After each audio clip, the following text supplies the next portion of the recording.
Kita lanjutkan ke ayat 93 surat Yunus.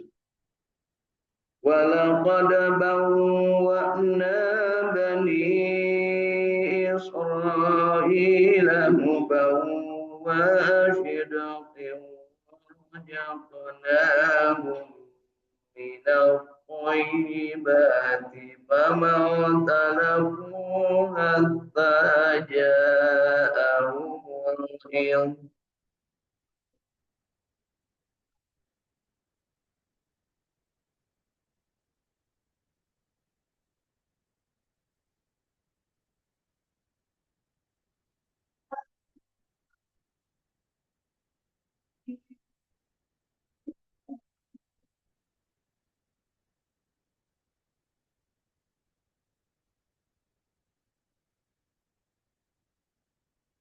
Inna rabbaka yaqdi bainahum yawmal qiyamati bima kanu fihi yakhtalifun.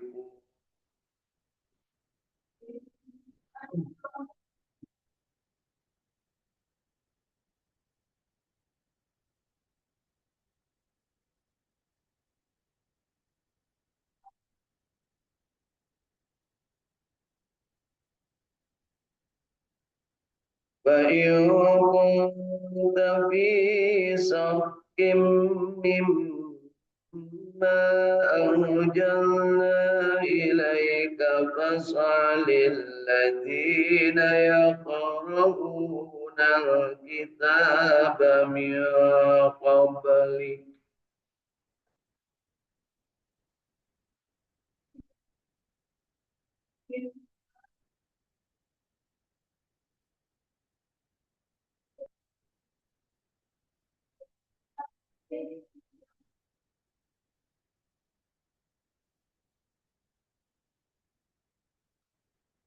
لقد جاءك الحق من ربك فلا تكونن من الممترين.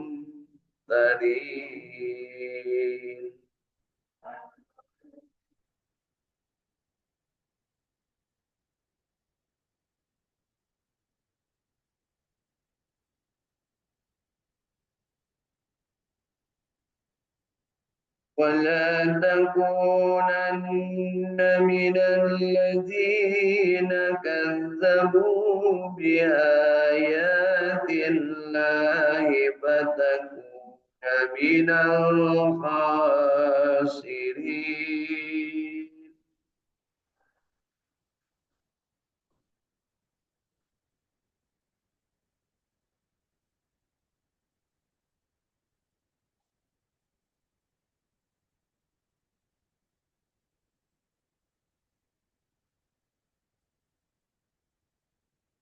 إن الذين حقت عليهم كلمة ربك لا يؤمنون.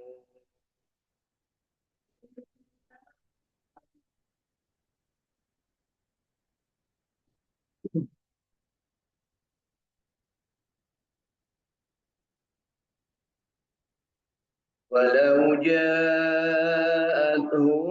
كل آية حتى يروا العذاب الأليم.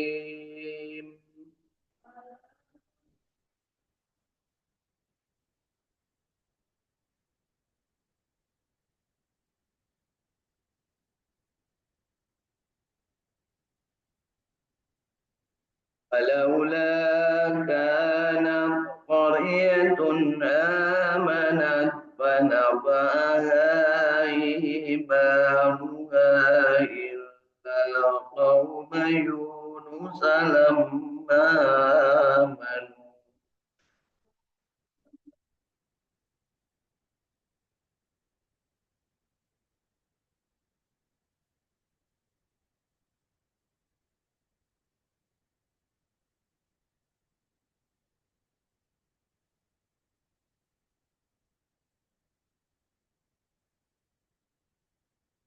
إلا قوم يونس لما آمنوا كشفنا عنهم عذاب الخزي في الحياة الدنيا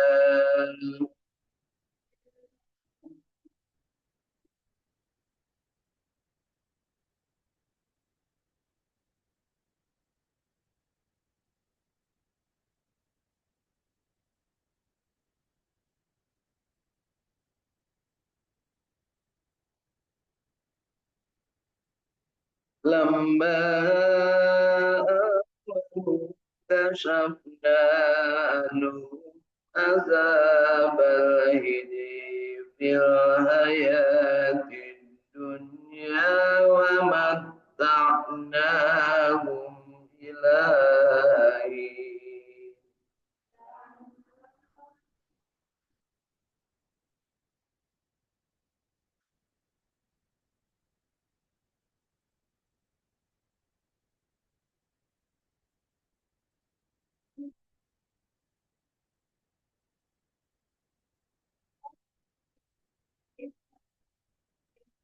ولو شاء ربك لآمن من في الأرض كلهم جميعا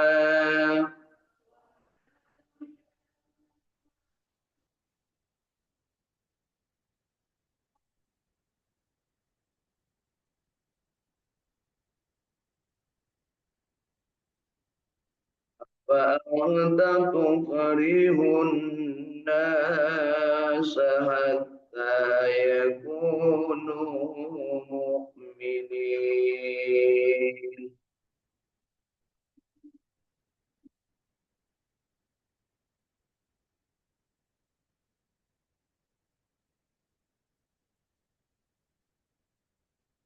وما كان لنفس أن تؤمن إلا بإذن الله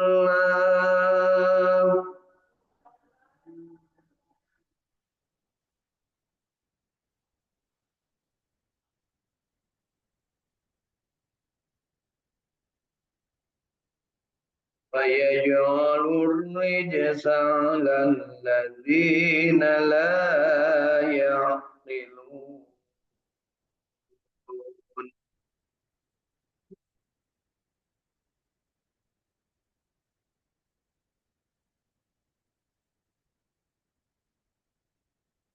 صدق الله العظيم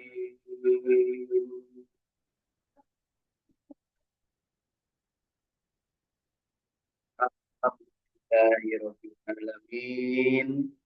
Allahumma arhamna bil Qur'an. 11 ayat dari surat Yunus ayat ke-90 sampai ayat ke-100.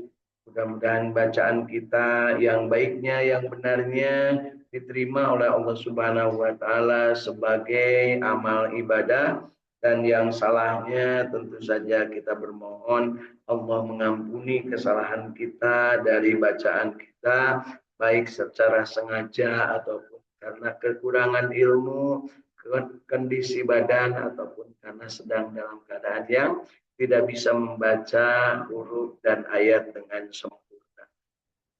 Amin ya Allah ya Rabbal Alamin. Setelahnya membaca, tentunya kita juga ingin punya pemahaman yang benar tentang Al-Quran.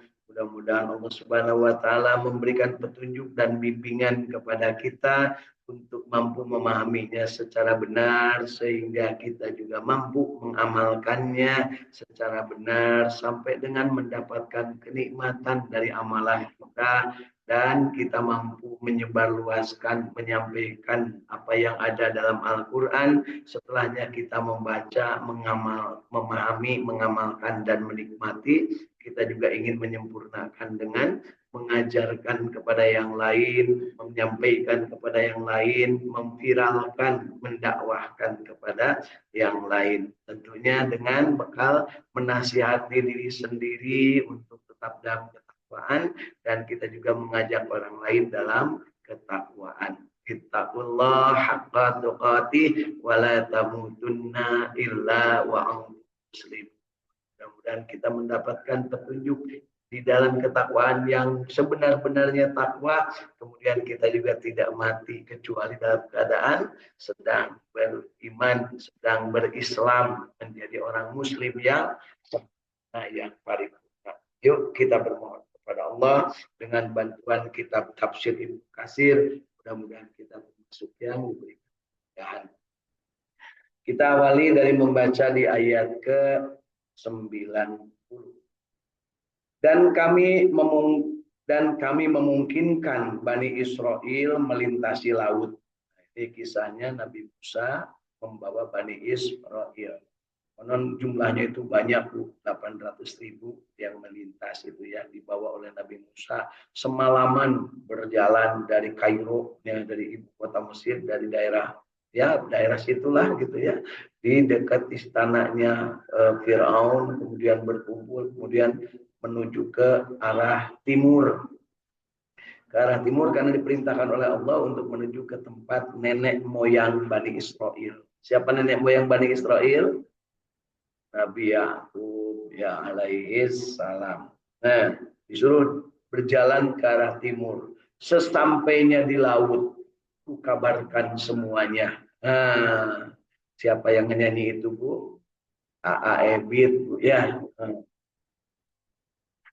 Jadi Nabi Musa ini membawa rombongan ya, orang-orang yang namanya Bani Israel yang sudah tinggal ratusan tahun di Mesir, dulu diseberangkan oleh Nabi Yusuf. Nah, sekarang Nabi Yusufnya sudah tidak ada dan beliau dimakamkan di tengah-tengah Nusa Sungai Nil. Kemudian anak cucu Nabi Yusuf, anak cucu Nabi Yakub ini sudah demikian banyak ya, dan Nabi Musa dan Nabi Harun itu termasuk cicit dari Nabi Yusuf alaihi salam. Jadi semuanya itu karena sudah tidak tahan dengan tekanan dan paksaan Firaun untuk mengaku sebagai Tuhan, sementara Nabi Musa sudah memberikan penjelasan sejelas-jelasnya, bahkan dengan mukjizat yang banyak, akhirnya memutuskan untuk meminta izin kepada Firaun untuk akan dibawa seluruh yang namanya Bani Israel menyeberang dari negeri Firaun. Kenapa Firaun takut kalau Bani Israel pergi? Karena Bani Israel itu terkenal cerdas, terkenal pekerja keras dan memakmurkan negeri. Buktinya apa? Waktu terjadi malapetaka di daerah yang namanya Mesir itu, Allah utus Nabi Yusuf untuk menyelamatkannya dengan belajar bercocok tanam yang benar. Karena mereka tidak punya kemampuan untuk itu. Ya. Jadi di ayat ini kami memungkinkan Bani Israel melintasi laut, lalu mereka diikuti oleh Firaun dan bala tentaranya karena hendak menganiaya dan menindas mereka. Hingga ketika Firaun itu telah hampir tenggelam, berkatalah dia, aku percaya bahwa tidak ada ilah melainkan yang diimani oleh Bani Israel, dan aku termasuk orang-orang yang berserah diri kepada Allah. Di ayat ini menjelaskan bahwa Firaun itu Muslim ketika sudah nyawa di tenggorokan. Jadi ngaku sebagai umat Islam. Firaun ya, tapi setelahnya kepepet pet gitu ya. Nah, kita juga sering begitu ya. Asli lah ya, kalau sudah kepepet, ya Allah kan gitu. Oh rumah ke sini kalau sudah kepepet. Ya Allah, gas ini susah. Tiba-tiba makin loba gas terakhir lalir dia punya asli ya teh urang Bu. Gerti boga duit suju lila al-waqiah nepi kalecet bu halaman al-waqiah. Artinya lamun keur hutang. Alhamdulillah masih kana al-waqiah karena nurus tunjung yang nujung-nujungnya. Ya. Jadi di ayat ini tandain Bu, surat Yunus ayat ke-90 menegaskan bahwa yang namanya Firaun itu sempat mengaku sebagai Muslim tetapi telat. Jangan lupa Bapak Ibu, bertobatlah ketika nyawa sebelum sampai di tenggorokan. Nah, Firaun ini bertobatnya ketika nyawa sampai di tenggorokan. Dan itu diabadikan oleh Allah Subhanahu wa taala sebagai makhluk yang unik, yang unik. Makhluk unik yang ketika hidup mengaku sebagai Tuhan, tetapi ketika mati dia akhirnya berserah diri. Berserah diri artinya menjadi muslim. Coba kalau sebelum mengusir Nabi Musa, coba kalau sebelum ke laut menjadi muslim, kan waktu itu mungkin Nabi Musa juga nggak jadi memukulkan tongkatnya, ya, nggak jadi menyeberang lautan, tetap tinggal di Mesir, ya begitu Bu ya. Tapi itulah skenario Allah Subhanahu wa taala membuat apa yang terjadi di dunia ini pelajaran bagi kita. Dan Al-Qur'an menceritakan secara lengkap kisah Firaun ini dalam beberapa surat, gitu ya. Dan paling sering disebut Bani Israil dan Fir'aun. Tapi Bapak Ibu meskipun terkenal, mau nggak seperti Fir'aun? Terkenal Bu, ditulis di dalam Al-Quran, bahkan peninggalannya sampai sekarang banyak dikunjungi, yang namanya Sphinx, ya, singa yang terbuat dari batu, dan piramid, ya, batu moncong ke atas, itu untuk Firaun ingin melihat Tuhannya Musa, katanya Bu ya, begitu. Ibu udah pernah ke sana belum Bu? Atuh ulin Bu, kuliner kayak itu Bu, dihanapeun seping, dihanapeun gajah, dihanapeun singa, dihanapeun piramid. Sekali-sekali berenang colek tapi Firaun teh Bu, hey Firaun begitunya, tongsok ngajago. Ternyata sehebat apapun manusia, kalau udah Allah menghendaki maka akan berakhir hidupnya. Itu juga sekarang kepada Firaun yang saat ini ada, yang sok bisa ngurus rakyat, yang sok bisa ngurus mensejahterakan rakyat, sampaikan kepada mereka bahwa mereka akan mati dan kita akan saksikan kematian. Gitu ya. Wanita Bu, eta masalahnya. Ibu mah karena di pelototan saya tiga, sumuna itu mana ya Bos. Ibu enggak wes salat mah, ini mangantri heula we ya. Bisi teh bagian sumuhun mangga antri padahal saukur saja belum eta punya si melon punya padahal melon teh gampang Bu, ganti we ku pagar bambu cager beres nyeun hawu pagar bambu nanti mana neangan tuh di Tangerang ya.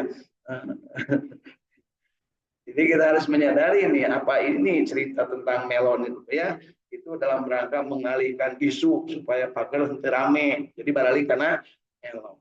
Ya, bisa tangkaplah ada politikus matikus karena oke selalu mencari jalan. Ya.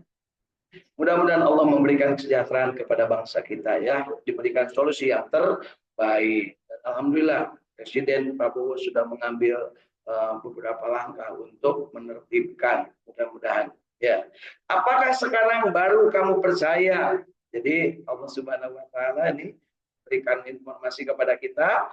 Apakah sekarang kamu baru percaya padahal sesungguhnya kamu telah durhaka sejak dahulu dan kamu termasuk orang-orang yang berbuat kerusakan. Jadi Firaun ini mau berbuat kerusakannya sejak masih kecil. Kenapa? Firaun yang ditenggelamkan di Laut Merah karena mengejar Nabi Musa dan Bani Israel, itu adalah Firaun yang umurnya sama dengan Nabi Musa dan bareng mainnya dengan Nabi Musa.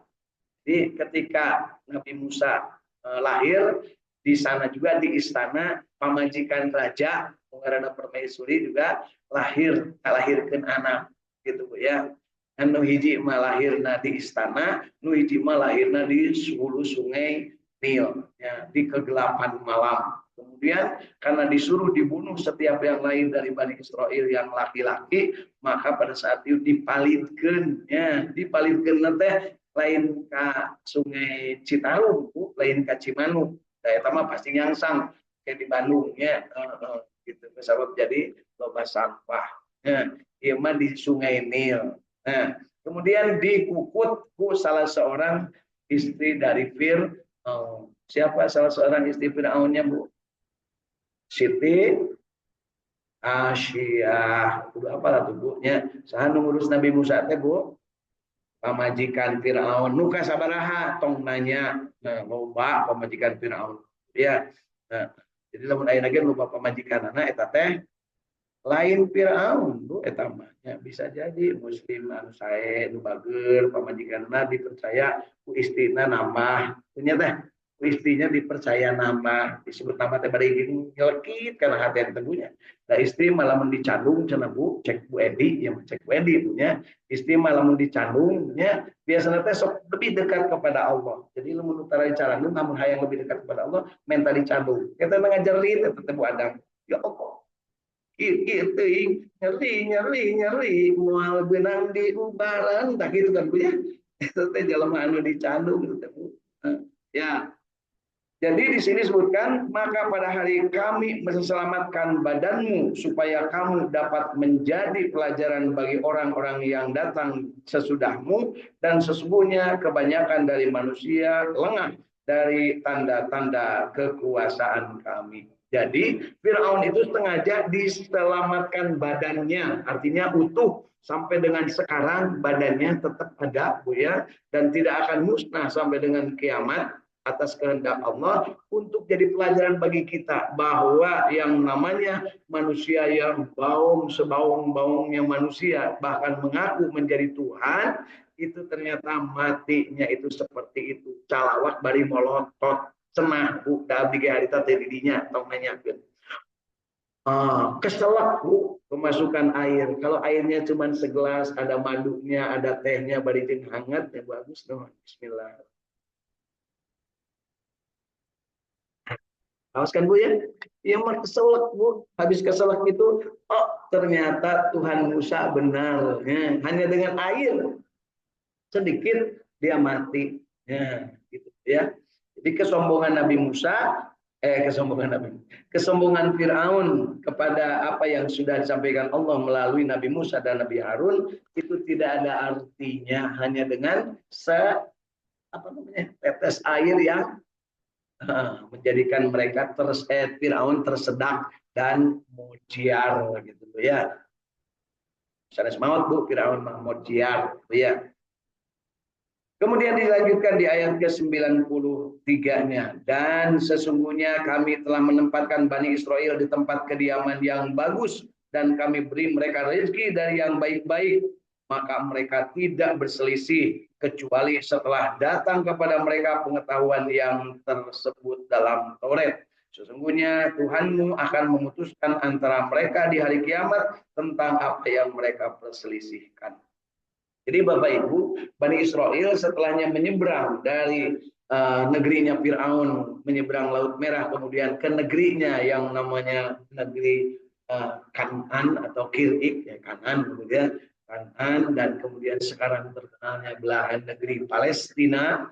Di situ ada negeri yang namanya Yordania, ada yang namanya negeri Syria atau Suria, ada yang diakui sebagai Israel dan ada yang diakui sebagai Palestina. Ya, ada juga Lebanon dan di sana ada juga Beirut. Nah, itulah negeri yang dijanjikan. Maksudnya dijanjikan itu mereka punya tanah leluhur, tanah leluhurnya di daerah situ.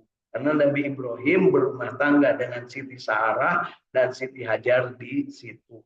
Kemudian Siti Hajar dipindahkan ke Jazirah Arab ya, yang namanya negeri Hijaz, para turunan dari Siti Sarah, dari Nabi Ishak tetap berada di sana sampai kemudian Nabi Yusuf menjadi seorang yang menjadi pejabat di Mesir, kemudian di Palestina itu terjadi kelaparan, maka mereka sampailah ke Mesir dan berada di sana ratusan tahun di Mesir. Kemudian setelah banyak, karena tidak tahan dengan penindasan Firaun, maka Nabi Musa diperintah untuk menyelamatkan saudara-saudara mereka Bani Israel.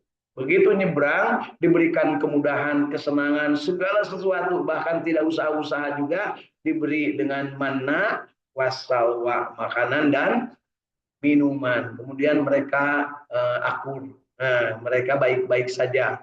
Tetapi setelahnya ada perintah Allah, yaitu kitab Taurat yang diturunkan di Bukit Tur Sina, mereka mulai berselisih, tidak mau mengikuti apa yang ada di dalam Taurat. Disebut berselisih itu artinya parasea, Bu. Ada yang percaya, ada yang Tidak. Yang tidak percaya kemudian terkenal tokohnya namanya Syamiri. Syamiri itu ternyata Dajjal yang dilahirkan oleh Allah, disimpan di zaman Nabi Musa dan nanti akan muncul lagi si Dajjal. Itu. Kemudian mereka sebagian ada yang bohong, sebagian kecil ada yang beriman. Yang bohongnya disebut maghdubi alaihim di dalam Al-Quran. Ya, dimurkai Allah. Dan yang imannya disebutnya sisanya yang namanya ada yang mengikuti Kanjeng Nabi Muhammad SAW.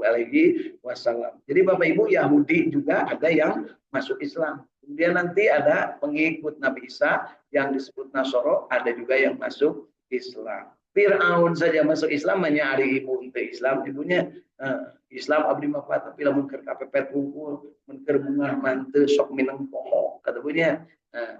Baik. Yuk ayat ke-94-nya. Maka jika kamu Muhammad berada dalam keraguan-raguan tentang apa yang kami turunkan kepadamu, maka tanyakanlah kepada orang-orang yang membaca kitab sebelum kamu. Sesungguhnya telah datang kebenaran kepadamu dari Tuhanmu, sebab itu janganlah sekali-kali kamu termasuk orang-orang yang ragu-ragu. Ini penegasan kepada Rasulullah ketika Rasulullah merasa bimbang apakah ini benar atau enggak dari Tuhan atau bukan, gitu ya. Sampai-sampai beliau menggigil, minta diselimuti oleh istrinya.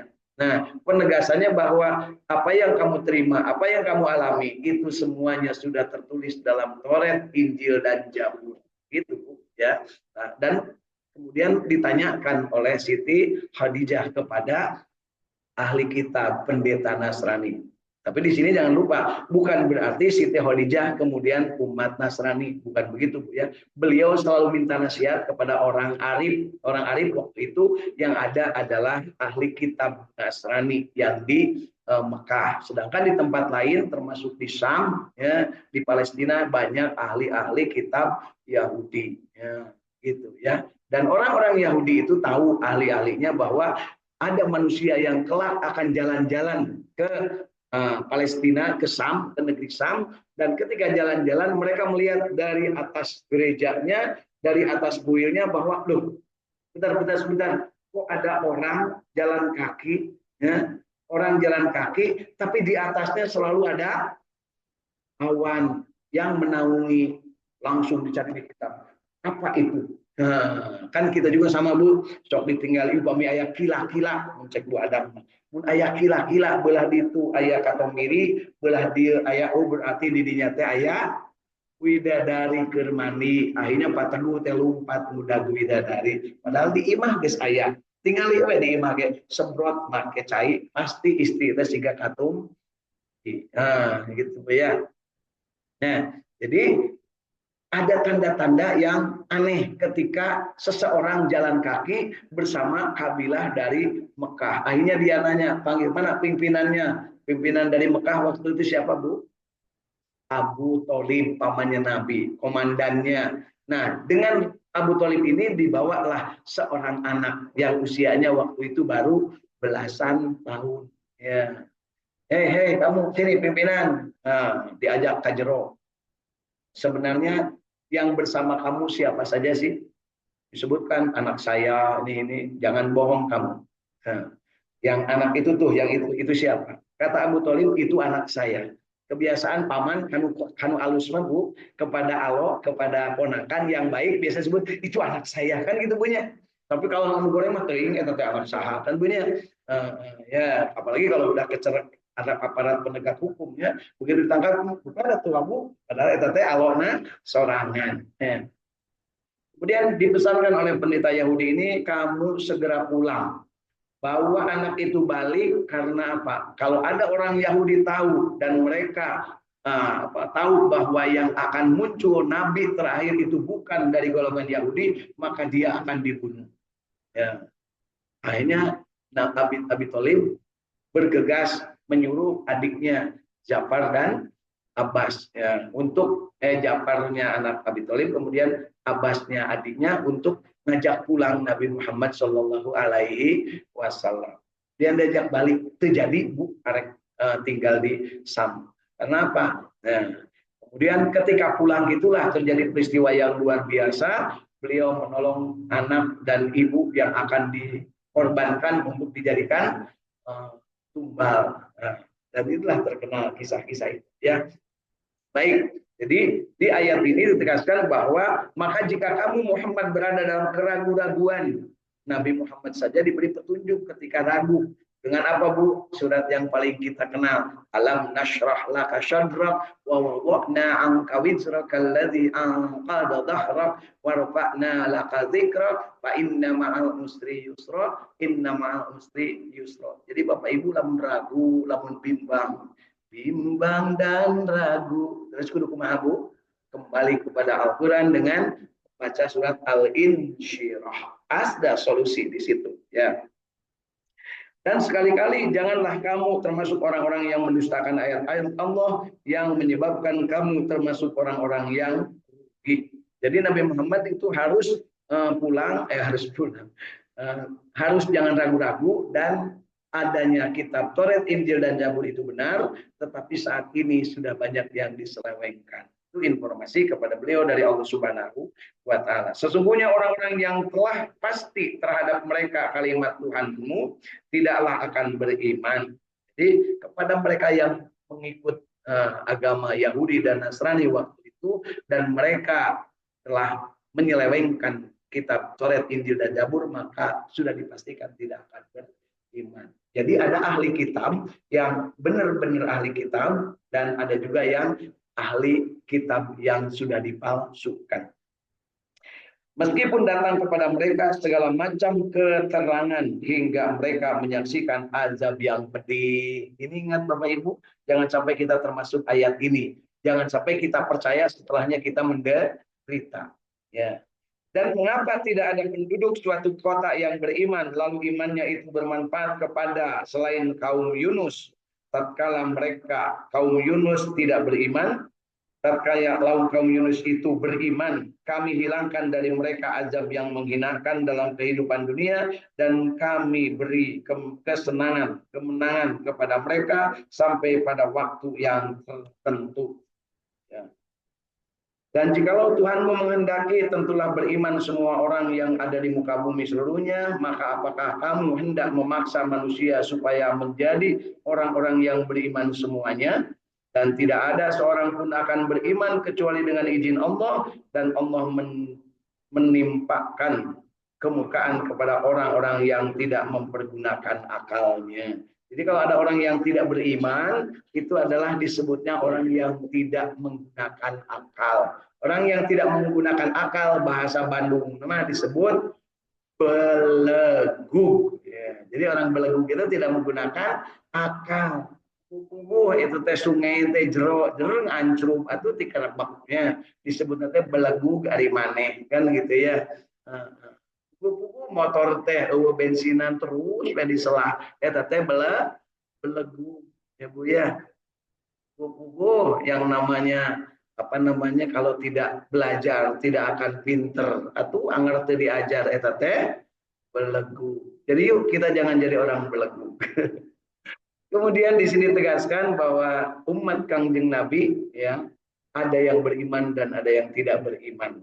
Artinya setelah diutus Kangjeng Nabi Muhammad SAW, manusia tetap akan ada yang beriman, ada yang tidak beriman. Bakal ada yang maghdub, bakal ada yang dolin, dan tentu bakal ada yang mustaqim. Mudah-mudahan kita termasuk yang mustaqim, istiqomah. Yuk kita tetap bahagia, istiqomah berjamaah membaca Al-Quran, karena Al-Quran adalah petunjuk bagi manusia, cahaya sekaligus juga pembeda atau yang mampu menjadikan manusia ini berbeda dari yang lain karena bacaan Al-Quran. Khairukum man ta'allama al-Qur'an wa 'allamah. Sebaik-baik manusia, sebaik-baik kalian adalah yang belajar Al-Qur'an dan mengajarkannya. Jangan berhenti belajar karena Allah lah yang akan memberikan petunjuk kepada kita. Insya Allah. Kita syukuri di bulan Sya'ban ini kita teruskan rajin membaca Al-Qur'an, kemudian kita teruskan untuk memahami, mengamalkan, menikmati, dan menyebarluaskan. Cara menyebarluaskan banyak. Kalau bagi Bapak Ibu yang sudah bisa, sebarluaskanlah. Rekam suaranya, sampaikan kepada orang lain. Yang belum bisa, rekam orang yang bisa, sebarkan kepada orang lain. Begitu Bapak Ibu ya. Sambil kita terus-terusan belajar, gunakan akal kita, akal sehat gitu ya, kalau istilah sekarang ya, gunakan akal sehat. Orang yang tidak menggunakan akalnya dengan sehat disebutnya beleguk. Kira-kira di dunia banyakkan beleguk, banyakkan anu akal sehat, banyakkan anu beleguk, kuku gas teh kudu nama didistribusi secara benar, kernu miskin wungkul cenanya Bu, misalnya ge untuk kalangan miskin yang melon tehnya nu balaleung harga meuli melon. Tapi ya disebut miskin Bu, ngambek ya. Tapi kas mungkin pas zakat mah hayang narima zakat ya. Masya Allah. Itulah dunia ya. Dan kita mudah-mudahan termasuk penghuni dunia yang terpilih dan dipilih Allah Subhanahu wa taala untuk mendapatkan hidayah dan berada dalam jalan yang istiqomah. Ihdinas syiratal mustaqim. Yuk kita sama-sama akhiri dengan doa akhir majelis. Sebelumnya kita baca resep sukses di bulan Ramadan dengan membaca surat Ali Imran ayat 130 sampai ayat 130. Nah, a'udzu billahi minasy syaithanir rajim. Bismillahirrahmanirrahim. Ya ayyuhalladzina amanu la ta'kulur riba adafam mudha'afah wattaqullaha la'allakum tuflihun. Wattaqun narallati u'iddat lil kafirin wa ati'ullaha war rasula la'allakum wasari'u ila maghfiratin min rabbikum wa jannatin